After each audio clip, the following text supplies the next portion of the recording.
Bonsoir, merci. Merci beaucoup. Bonsoir. Bonsoir. Ah là là, quelle chance. Quelle chance pour la science ce soir de se voir ouvrir les portes d'une salle si prestigieuse. Merci. Merci infiniment. Physique quantique, un bilan mitigé. Alors en effet, la conférence de ce soir va tenter de formuler une synthèse définitive de l'héritage que nous a laissé cette bien ambitieuse théorie quantique. A-t-elle réellement réussi à déchiffrer l'infiniment petit? Nous a-t-elle donné les clés de l'énigme atomique? Physique quantique, révolution ou mascarade? Alors, tiens, ils vous ont mis un... Pardon? Pardon, vous avez un truc, vous aussi, vous? Un micro? Oui. Bah oui. D'accord. Ça va pas? Non, comme c'est plutôt moi qui... Ça fait rien. Vous préférez que je l'enlève? Non, du tout, voilà, c'est tâché simplement de... Voilà. Alors... Physique quantique, un bilan mitigé. Alors, en deux mots, un bref rappel historique. À la fin du XIXe siècle, la nécessité de la théorie quantique naît de l'incapacité admise de la physique dite classique à déchiffrer l'infiniment petit, à l'aide en tout cas des outils conférés par l'étude du macroscopique. Alors c'est alors effectivement que l'observation de l'infiniment petit confirme son imperméabilité, notamment effectivement aux théories de l'électromagnétique, effectivement les modèles de Maxwell, etc. Et c'est alors que Planck, pour la première fois, émet l'hypothèse de la discontinuité des échanges d'énergie, d'émission et d'absorption et de leur caractère proportionnel aux fréquences des énergies. Alors, vous avez ici la formulation DE égale NHV, où DE, les échanges d'énergie, d'émission et d'absorption, N, un entier, H, le fameux quantum d'action, on y reviendra, et V, la fréquence de la lumière. Voilà, pardon mille fois de revenir sur des notions un petit peu élémentaires. Ça me semblait quand même intéressant de rappeler quelques notions de base, notamment pour la suite de l'exposé, qui est, vous vous en doutez, nettement plus complexe. Alors... Vous voyez, je me l'étais jamais formulé comme ça. Comment? Enfin, je le savais, si vous voulez. Mais là, de le voir écrit, j'ai l'impression de le comprendre différemment. Ah oui, mais c'est bien ce qui me semblait. Ah bah, vous aussi, ça vous le fait. Oui, c'est bien ce qui me semblait, on n'aurait pas dû vous donner de micro. C'est ça. C'est ça. Vous préférez que je parle pas? Voilà, c'est ça, c'est plus simple, parce que j'ai peur qu'après, ça voilà. Donc, pourquoi la physique moderne a-t-elle toujours échoué dans ses tentatives de description du monde atomique? Eh bien, tout simplement parce que cette science n'est pas armée pour s'attaquer au monde atomique, dans lequel les objets, on est bien d'accord, n'ont pas de limite, comme dans notre monde rationnel, mais se définissent en ondes propagées dans l'espace. Mademoiselle, s'il vous plaît, nous avons donc là un œuf. Un œuf, vous pouvez le constater, de par la densité de sa matière, est limité, il a ses limites, il est contenu dans notre espace. L'œuf, la scène, le pupitre, nous-mêmes. Mademoiselle, s'il vous plaît, venez voir. On improvise. Hein. Moi? Oui, venez voir 2 secondes. Voilà, votre prénom, s'il vous plaît. Pardon? Stéphanie. Stéphanie, excusez-moi. Stéphanie est limitée. Dans l'espace. Dans l'espace. Si, dans l'espace, vous êtes limité. Non, mais si, je vous assure, il n'y a pas de bas. Mais si vous êtes limité, vous ne vous propagez pas. Vous ne vous propagez pas. Vous n'êtes pas sans arrêt en train de... Je vous ai jamais vu, vous, spécialement, vous. Non, vous êtes limité. Voilà. Dans l'espace, hein, attention. Et pas dans l'espace? Pas dans l'espace, non. Honnêtement, il n'y a pas de danger. Là, on est... Retournez à votre place, s'il vous plaît. Merci beaucoup. Merci, Virginie. Stéphanie, je l'ai su. Alors, cette physique, qu'est-ce qu'elle nous décrit? Eh bien, elle nous décrit le monde du rationnel, elle nous décrit notre monde de causes et de conséquences. Alors, j'ai eu pendant très longtemps, c'est vrai, une correspondance assidue avec Hubert Reeves, et c'est vrai que c'est vrai qu'entre scientifiques, eh bien, on se tire la bourre un petit peu, on se teste, on se challenge. C'est vrai, j'ai une vision personnelle de l'espace-temps. C'est vrai.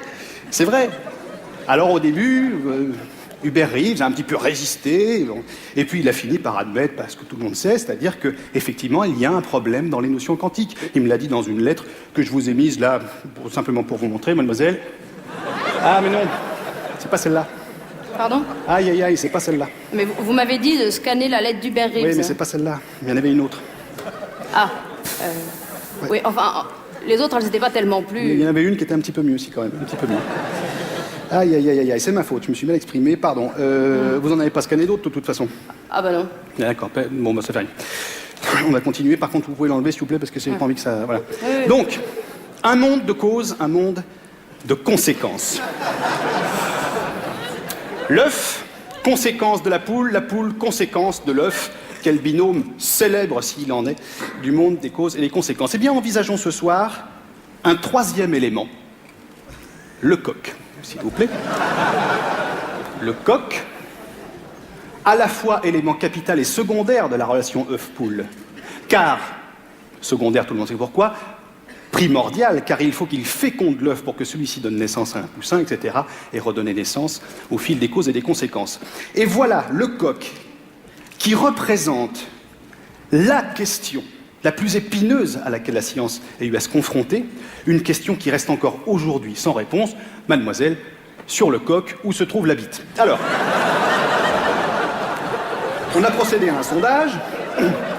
Donc, sur 100 physiciens interrogés, enfin, il n'y en avait pas 100, il y en avait... 83. 83, voilà. Donc, pour passer de 100 à 83, nous n'utilisons pas, nous, la règle de 3, la règle civile de 3, parce que, bon, voilà, on utilise une règle un petit peu à nous, qui est la règle de 3 puissance 1 fois 1 sur 3 multiplié par 3. Voilà, on obtient des résultats sensiblement équivalents. Hein. Attention, on est sur quelque chose de très ténu, très ténu. Mais même arrivé de voir des résultats identiques. Voilà. Donc, le résultat de ce sondage sur un coq où se trouve la bite, donc, allez-y, mademoiselle. 31%, bah, je sais pas, sous les plumes. Alors, un coq étant recouvert à 95% de plumes, la réponse venant d'un scientifique est quand même hautement contestable, vous l'aurez compris. Ensuite, 27% entre les pattes, enfin, il me semble. Alors, là, on a affaire à une réponse qu'on appellera anthropomorphique, c'est-à-dire, dans le doute, le coq doit être à peu près foutu comme nous, ça doit se balader, on ne sait pas, bon... Voilà, c'est une réponse encore hautement merdique de la part de mes confrères. Ensuite, 19%, les coqs n'ont pas de bite, ils ont un cloaque. Ça, ce sont les ornithologues qui ne manquent jamais une occasion de venir faire les cakes avec un terme savant. Voilà. Ensuite, mademoiselle, s'il vous plaît. Eh ben, c'est tout. C'est tout. Oui, mais alors, c'est là qu'on constate que 31, 27 et 19 ne font pas 100. Donc, nous avons planté la règle de 3. Nous avons planté la règle de 3. Et c'est vous dire à quel point la physique quantique a mystifié la science moderne. Nous ne sommes plus foutus de faire une règle de 3 qui se tienne debout correctement. Voilà, cette conférence touche à sa fin. J'espère qu'elle vous aura servi un petit peu à voir plus clair. Pour ne pas terminer sur une note un peu pessimiste, on va, comme à mon habitude, terminer sur quelques phrases célèbres de nos confrères physiciens qui ont été eux-mêmes très touchés par la théorie quantique. On va commencer par celle de la fameuse phrase de Richard Feynman, s'il vous plaît, mademoiselle. Personne ne comprend vraiment la physique quantique, hein, Richard Feynman. Donc, voilà où on en est, c'est-à-dire que Richard Feynman, fer de lance de la physique quantique dans le monde, personne ne comprend vraiment la physique quantique. Il faut quand même avoir des bollocks pour la sortir sans perdre une dent, celle-là. Là, voilà, c'est-à-dire que personne ne comprend vraiment la physique quantique, lui non plus, c'est bien de l'admettre. Non, moi je le connais un peu, hein, je le connais comme ça, c'est vrai, on a bossé sur le même accélérateur de particules à une époque. Gros projet, budget européen, bon, fonds publics, c'est vrai que... Nous, on était au garde à vous avec les équipes, dès l'aurore. Voilà. Richard Feynman arrivé à 11h. Voilà, bien sûr, la blouse dégueulasse, des taches de sauce de kebab de là à là, voilà, c'est tout. Dis, Riri, oh, scoute-toi un peu, essaye de faire semblant de pousser 3 potards, quelque chose, tu prends un ordinateur, tu mets une feuille Excel, rendre des chiffres, quelque chose, que si les gens nous regardent par la vitre, qu'ils aient pas affaire à des romanos, voilà. Mais la physique quantique a coupé absolument tout contact. C'est terrible. Une autre phrase un petit peu célèbre de James Clerk Maxwell, le jour où la communauté scientifique est venue lui reprocher ses travaux sur la relativité restreinte, qui a fait cette sortie quand même mémorable. S'il vous plaît, puisque c'est ça, je me lance dans le café soluble qualité filtre, de la part de Maxwell. Excusez-moi. Voilà où en sont réduits, oui. Voilà où en sont réduits nos scientifiques aujourd'hui. C'est terrible de voir ça. T'as pleuré des types qui tenaient la rampe de la science mondiale il n'y a pas si longtemps. Mais il faut quand même, la conférence est terminée, hein, pardon, excusez-moi, il faut quand même se rendre compte du marasme dans lequel la physique quantique a plongé la science. Parce que vous avez des types qui bossaient depuis 200 ans sur une physique classique et à qui on a dit du jour au lendemain, bah maintenant, ta physique classique, tu rentres chez Mémé, c'est la physique quantique et c'est tout ce qui marche. Alors vous avez ceux qui se sont instantanément convertis à la physique quantique, à la mode. Moi, j'appelle ça lécher des culs, excusez-moi. J'estime que quand même, quand on a un petit peu de savoir-faire en tant que scientifique, on n'écoute pas le dernier qui a parlé. Et puis, vous avez aussi ceux qui avaient un tant soit peu d'intégrité. Et là, ça a été le plongeon. Ne serait-ce que physiquement, par exemple. Pas du point de vue de la physique, du point de vue du physique. Parce que c'est à partir de cette époque que les physiciens classiques ont commencé à plus ressembler à rien. Et ça n'a pas été Jojo, pardon. Vous prenez par exemple, je ne sais pas moi, dans les couloirs du CNRS par exemple. Est-ce que quelqu'un est déjà allé dans les couloirs du CNRS? Vous avez vu les engins qui se traballent dans les couloirs du CNRS? Habillés comme des vieux à 35 ans, la brioche, les coupes pourries. C'est terrible, c'est terrible. Après 21h, vous y foutez plus les pieds dans la boutique. Hein. Mais moi, quand je vais au labo, mais j'ai les miquettes, je n'ai pas peur de le dire. Ça va que j'ai un ongle CRS, j'ai pu récupérer un zapper, là, vous savez, un truc électrique, comme ça. Je me mets toujours comme ça, je me balade, bon voilà, ni vu ni connu. L'autre jour j'y étais, hein, j'étais au labo, je sais plus ce que je foutais, je prends une fringale, je vais me chercher un Twix à la machine, j'arrive, putain, il y en a un qui se pointe, dis donc. Je sais pas d'où il est sorti, un Hollandais ou je sais pas quoi, il commence, bleu, bleu, bleu, bleu, bleu, bleu. Je sais pas s'il voulait de la monnaie ou quoi. Je lui ai tétanisé sa race, mais bien sûr, mais qu'est-ce qu'on voulait faire? Mais c'est malheureux d'en arriver là. Et ça me rend triste, vous savez. Et en plus, le pire, c'est que moi, je sais pourquoi. Je sais pourquoi. Je sais que c'est la physique quantique qui les a déglingués, ces types-là. Mais vous avez beau savoir ça, quand vous avez en face de vous quelqu'un qui part en sucette à tous les niveaux, eh bien, vous ne pouvez pas. C'est tout. Je vous en ai mis 2 ou 3. La conférence est terminée. Pardon, mademoiselle, laissez-moi faire. Je vous en ai mis 2 ou 3 pour que vous voyez un petit peu l'étendue des dégâts. Regardez, oh là là, Gerritsen de l'université d'Helsinki, vous allez quand même pas me dire que ça ressemble à quelque chose. Professeur Lafaro de l'université de Genève, le polo pourri, etc. Professeur Webster, la chemise rouge, la veste marron, le fameux duo gagnant de Cambridge. Professeur Matthews qui a fait l'effort d'une photo en plein air tout de même. Eh bien, ça n'y change rien. Il aurait mieux valu le mettre carrément derrière les arbres. On aurait eu encore une chance de s'en sortir. Nitya Sundar de Cambridge, c'est absolument intolérable. Professeur Hendricks, le premier physicien au monde à avoir foutu la tête directement dans un accélérateur à particules. C'est depuis ce jour-là qu'on sait qu'il ne faut pas le faire. C'est à lui qu'on doit ça. Déglingué, une des plus fortes têtes pensantes du pays. Professeur Ripin du MIT, 162 QI, pas foutu de se faire un détartrage. On en est là, c'est à ça qu'on arrive. Je sais pas si j'ai pas eu une histoire avec ce type. De quoi? Oh, ça fait un moment, hein, mais il me semble bien. Hein. Avec Ripin, vous foutez de moi? Bah quoi? Non mais, vous allez quand même pas me dire qu'il a du charme, si? Ah non, c'est sûr. Hein, mais... Bah enfin bon quoi, ça arrive, hein. Ça vous embête? Non. Qu'est-ce qu'il y a? Vous cherchez un jeu de mots avec Ripin, c'est ça? Ripin, de qui le tienne? Non, pas du tout. Absolument pas. Vous voyez, ça me rend triste que vous disiez ça, parce que pas du tout. Je préfère enchaîner. Professeur Tchungi, alors on ne sait pas si c'est lui qui est passé à travers un réducteur turbo, etc., ou si c'est la veste qui déconne, on ne sait plus. Professeur Selkin, atteint d'un syndrome extrêmement rare.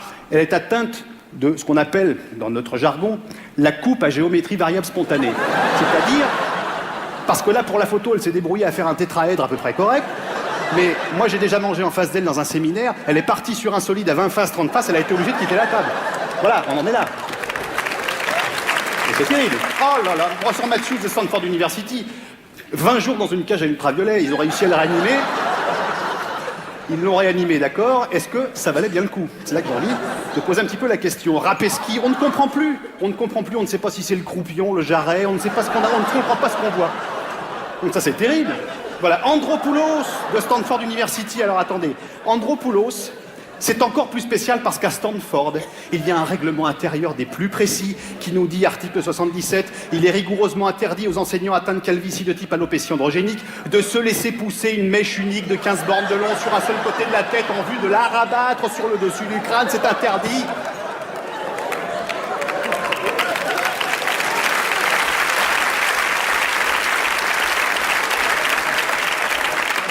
Voilà, j'arrête parce qu'après, j'en ai encore 50, on va arrêter.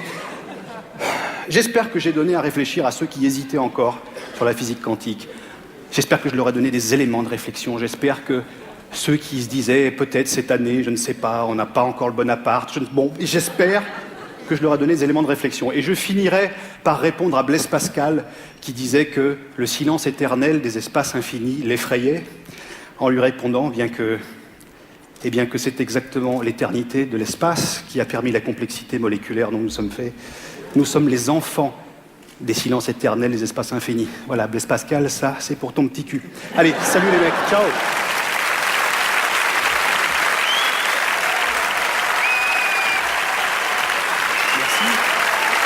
Merci beaucoup.